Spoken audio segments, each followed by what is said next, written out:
on the line with me once again, Tobias from Avantasia. Thanks for calling me again. Thank you for picking up again. It's just over 3 years and 1 week since I spoke to you last, and that was just when Ghost Lights was about to come out. How did that album go for you? Amazing. It was in the charts everywhere here in Europe, and it presented me with a very successful world tour. It was busy and exciting, and but also after the tour was done, I knew I had worked quite a lot. so yes, it was a great album. I still love Ghost Lights, but the thing is, I also love the new one. So there's enough room. It's always, people always ask, which is your favorite, which is the better album, or the worst, or is this better, and this is 7 out of 10, and this is 9.5 out of 12, and, it's like, this is not the Olympics. It's just, I've done a great record, and I was doing it just for myself. I'm very thankful. It sold great. Now I got a new one, and I gave my best. How was the tour? The Ghost Lights tour was great. It was very successful. It was a world tour. It was for the first time we played in the United States. So we kind of conquered new territory. It was the first time we played an indoor show in Paris and in London, and a lot of first times there. And it was all successful. That was great. It was a very brief. I mean, Avantasia tours are always relatively brief. I was busy throughout most of 2016 because there were a lot of festivals involved and everything. But the tour itself, it was relatively brief for being a world tour. But otherwise, you wouldn't be able to do it with Avantasia because everybody's got their individual schedules, and that's why you really have to get through it within 8 weeks or something like that. Yeah, which is what I wanted to ask you. I mean, it's a big enough achievement getting all these people to actually, perform on the album. But, you can get this person in 1 week and that person in the next week. But taking all these people out on tour, that's a major logistical achievement. Absolutely, but I'm working with the best I don't have a management, actually. I'm a self-managed artist, but I got great people around me who organize tours, and and of course sometimes it's a bit of a juggle because, as I said, for this tour, for this next tour, there will be Jeff Tate, and he's busy with Operation Microme all the time. There will be Bob Catley, and he's touring with Magnum constantly. And there will be Eric Martin, and he's also doing things with Mr. Big and as a solo artist. So it's quite a bit of a juggle, but you have to do it. And, it's good that it's such a challenge, because if it wasn't, everybody would do it. And then, we wouldn't be so unique. Now, the impression I get over here on the other side of the world was you got some time off, but then the ideas just kept coming and coming and coming, so you're sort of spending your time off working on new ideas. Is that the way it happened? Absolutely. I wanted to take some time off, but that was not only... I wasn't tired by the tour. I was tired from the pace I've had in the past 25 years, because I had done 17 albums and I had taken full charge for everything.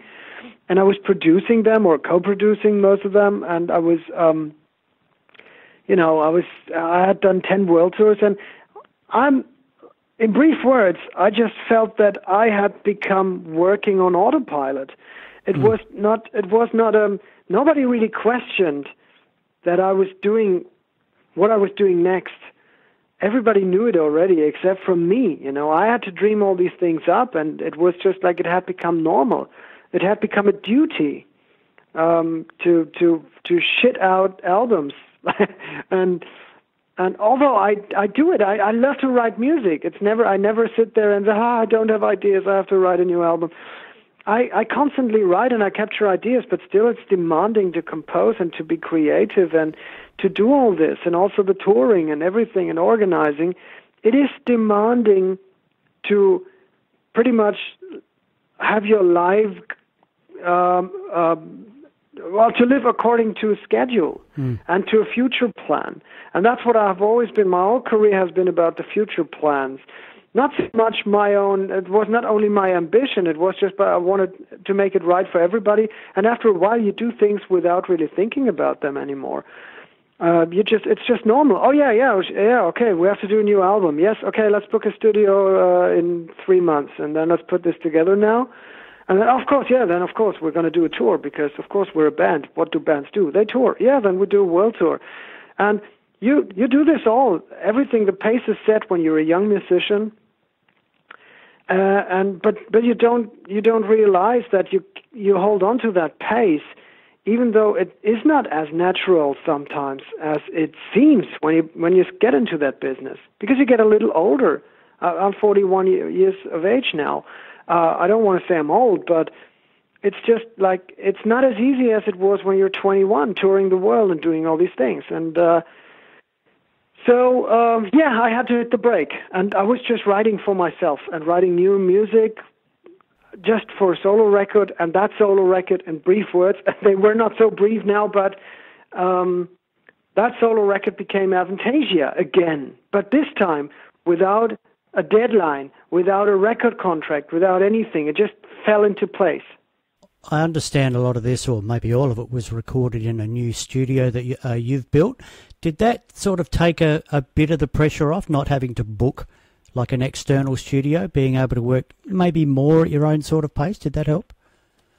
Well, it was not so much about the booking. It was just you could do things without really thinking about it. You could. It's just you have breakfast and then you say, "Oh, I've got an idea." Well, I'm not at breakfast. I don't have breakfast, but you get the point. You have lunch, and then I got an idea. I'm going to disappear in the studio, and then you work on it, and you just want to go there and capture it for 20 minutes, and then you realize, it's 11 in the evening, and you've spent there like 8 hours, and it just happens. So sometimes you would just go in there and sing a brief chorus, because you got a great idea, and you capture it right on the spot. And it's there, and you think, oh, that's magical. We keep it as it is. Stuff like that. And that's, of course, a different thing. That definitely helped. Right, we've got a new album, Moonglow. Tell us about it. Oh, it's a great album. I know. It is a great album. Yes, you agree, but the people out there, they should know it's a great album, people, and it's very, very diverse, and it's been put together with a lot of love for detail. There's great guest vocalists on it. It's a typical Avantasia album. You know that it's the same guy who wrote The Scarecrow and Ghost Lights, but still it's new songs, as you can read on the back of the CD, and it's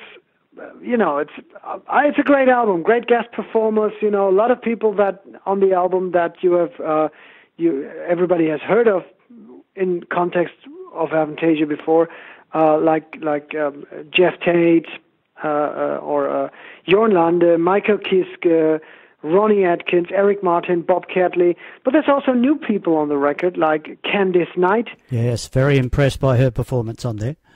Absolutely. It was, in the beginning when I wrote the song, I didn't have Candice in mind. Oh. I wrote the song, and I didn't have any singer in particular in mind. I just wrote the song, but then I thought, who's got the voice that I need for that song that I imagined? And then I thought, Candice could be the right voice for that. And I contacted her, had no idea if she was going to do it or not. She listened to the track, she loved it. It's not a Celtic ballad. It's something that she usually doesn't do. And she said, it's very demanding, but she did a terrific job. Once I got the song back, I was really, really blown away. And also for the first time, I got Mille Petrosov, creator, and Hansi Kirsch, Blind Guardian, on the record. And very impressed by those two as well. Absolutely. Mille, of course, he's a screamer, and some people would think, it's a different background musically. But we've been friends for so long. The same with Hansi Kirsch. We've been also friends for a very, very long time. And I always wanted to have Hansi on the record.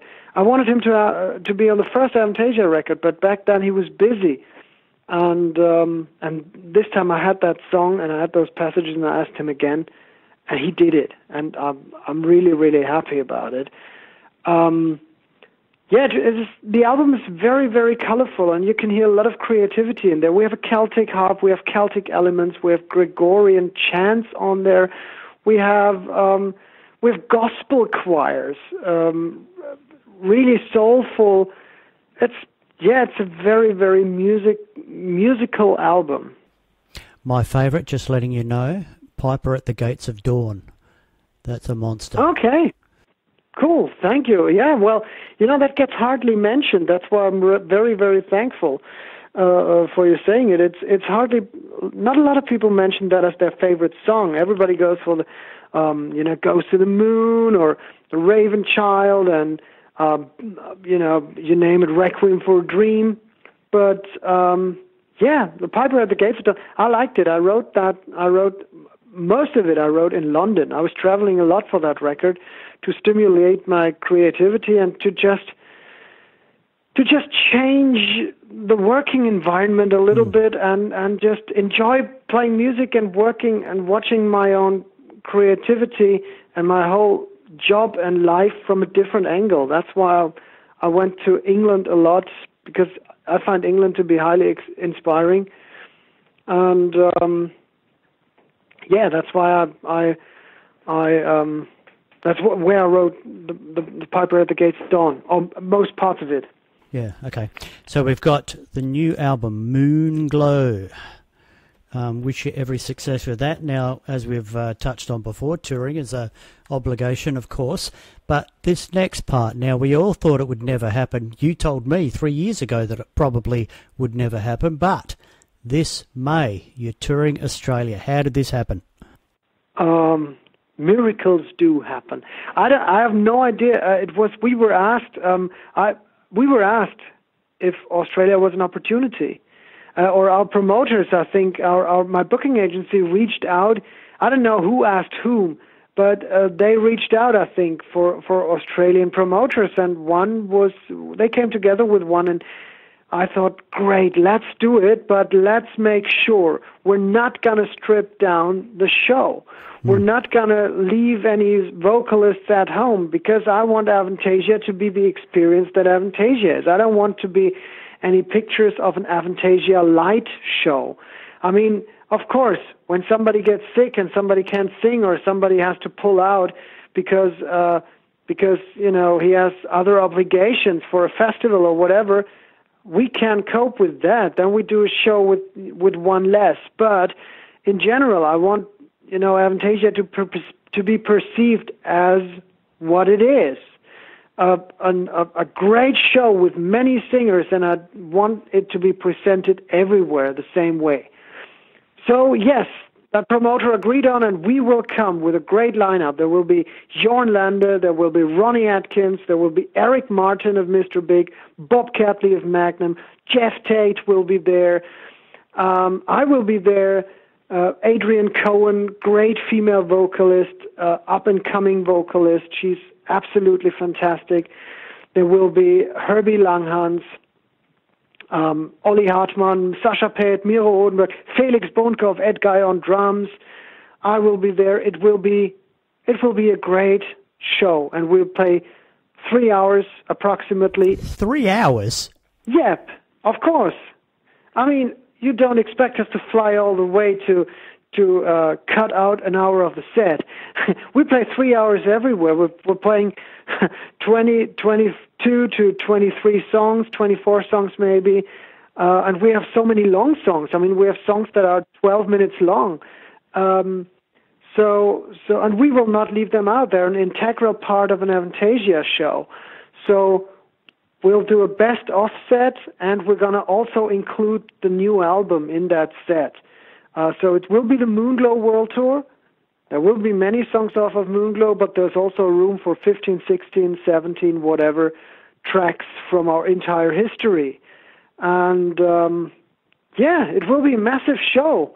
And I highly recommend watching it. So, geez, that sounds absolutely fantastic. Can't wait for that. So that's 2 gigs in Australia. We've got the 12th of May at the Metro in Sydney and the 14th of May at the Forum in Melbourne. 3-hour gig, all the bells and whistles, all the guest stars coming over. That's going to be just epic. Absolutely, absolutely. I'm really looking forward to it. And the funny thing is, not only the Australian Avantasian fans are looking forward to it, which I hope is the case, but also everybody in the band, because most of them have never been to Australia, and everybody's really looking forward to it, and I can't wait to do that. And honestly, 3 years ago when I said this is not going to happen, I wasn't lying. It was so out of reach, out of it wasn't even entering my imagination that this could eventually happen at some point. Yeah. It was so unlikely, but now, hey, it works. And it's a proof, sometimes things happen that you don't expect. And life is what happens to you while you're making plans. And in such a case, I'm really, really happy that it turned out that way. Excellent. Tobias, once again, thanks for taking my call. Thanks for talking to me again. Really like the new album, Moonglow. All the very best with that, and all the very best with the tour down here in May. Fantastic. Come on down. Thank you very much. Thank you for your interest and for spreading the word. And we'll see you in May.